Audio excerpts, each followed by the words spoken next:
एक माँ का अकेलापन। एक दंपति दिवाली की खरीदारी करने को हड़बड़ी में था।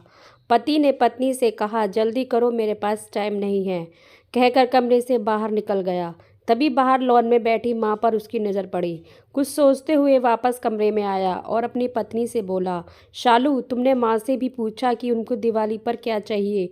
शालिनी बोली, नहीं पूछा। अब उनको इस उम्र में क्या चाहिए होगा यार, 2 वक्त की रोटी और 2 जोड़ी कपड़े। इसमें पूछने वाली क्या बात है? यह बात नहीं है शालू। माँ पहली बार दिवाली पर हमारे घर में रुकी हुई है, वरना तो हर बार गांव में ही रहती है। तो औपचारिकता के लिए ही पूछ लेती। अरे इतनी ही माँ पर प्यार उमड़ रहा है तो खुद क्यों नहीं पूछ लेते? झल्लाकर चीखी थी शालू और कंधे पर हैंड बैग लटकते हुए तेजी से बाहर निकल गई। सूरज माँ के पास जाकर बोला, माँ, हम लोग दिवाली की खरीदारी के लिए बाजार जा रहे हैं, आपको कुछ चाहिए? तो माँ बीच में ही बोल पड़ी, मुझे कुछ नहीं चाहिए बेटा।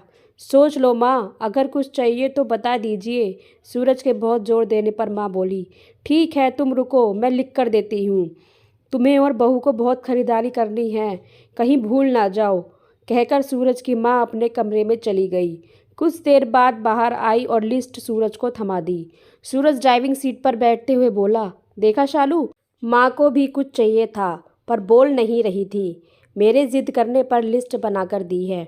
इंसान जब तक जिंदा रहता है रोटी और कपड़े के अलावा भी बहुत कुछ चाहिए होता है। अच्छा बाबा, ठीक है, पर पहले मैं अपनी ज़रूरत का सारा सामान लूँगी, बाद में आप अपनी माँ की लिस्ट देखते रहना, कहकर शालिनी कार से बाहर निकल गई। पूरी खरीदारी करने के बाद शालिनी बोली, अब मैं बहुत थक गई हूँ, मैं कार में एसी चालू करके बैठती हूँ, आप अपनी माँ का सामान देख लो। अरे शालू, तुम भी रुको, फिर साथ चलते हैं, मुझे भी जल्दी है, देखता हूँ माँ ने इस दिवाली पर क्या मंगाया है, कहकर माँ की लिखी पर्ची जेब से निकालता है। बाप रे, इतनी लंबी लिस्ट! पता नहीं क्या क्या मंगाया होगा। ज़रूर अपने गांव वाले छोटे बेटे के परिवार के लिए बहुत सारे सामान मंगाए होंगे। और बनो श्रवण कुमार, कहते हुए शालिनी गुस्से से सूरज की ओर देखने लगी। पर ये क्या? सूरज की आंखों में आंसू और लिस्ट पकड़े हुए हाथ सूखे पत्ते की तरह हिल रहा था। पूरा शरीर कांप रहा था। शालिनी बहुत घबराई गई। क्या हुआ? ऐसा क्या मांग लिया तुम्हारी माँ ने? कहकर सूरज के हाथ से पर्ची झपट ली। हैरान थी शालिनी भी। इतनी बड़ी पर्ची में बस चंद शब्द ही लिखे थे। पर्ची में लिखा था, बेटा सूरज, मुझे दिवाली पर तो क्या किसी भी अवसर पर कुछ नहीं चाहिए, फिर भी तुम जिद कर रहे हो तो तुम्हारे शहर की किसी दुकान में अगर मिल जाए तो फुर्सत के कुछ पल मेरे लिए लेते आना। ढलती हुई सांझ हूँ मैं सूरज, मुझे गहराते अंधियारे से डर लगने लगा है, बहुत डर लगता है। पल पल मेरी तरफ बढ़ रही मौत को देखकर जानती हूँ टाला नहीं जा सकता। शाश्वत सत्य है, पर अकेलेपन से मैं बहुत घबराहट होती है सूरज। तो जब तक तुम्हारे घर पर हूँ, कुछ पल बैठा कर मेरे पास, कुछ देर के लिए ही सही, बांट लिया कर मेरे बुढ़ापे का अकेलापन। बिन दीप जलाए ही रोशन हो जाएंगी मेरे जीवन की सांझ। कितने साल हो गए बेटा तुझे स्पर्श नहीं किया।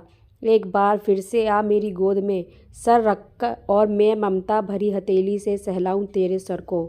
एक बार फिर से इतराए मेरा हृदय मेरे अपनों को करीब, बहुत करीब पाकर और मुस्कुराकर मिलूं मौत के गले। क्या पता अगली दिवाली तक रहूं ना रहूं। पर्ची की आखिरी लाइन पढ़ते पढ़ते शालिनी फपक फपक कर रो पड़ी। ऐसा ही होती है माँ। दोस्तों, अपने घर के उन विशाल हृदय वाले लोगों जिनको आप बूढ़े और बुढ़िया की श्रेणी में रखते हैं, वे आपके जीवन के कल्पतरू हैं। उनका यथोचित आदर, सम्मान, सेवा, शुश्रूषा और देखभाल करें। यकीन मानिए, आपके भी बूढ़े होने के दिन नज़दीक हैं।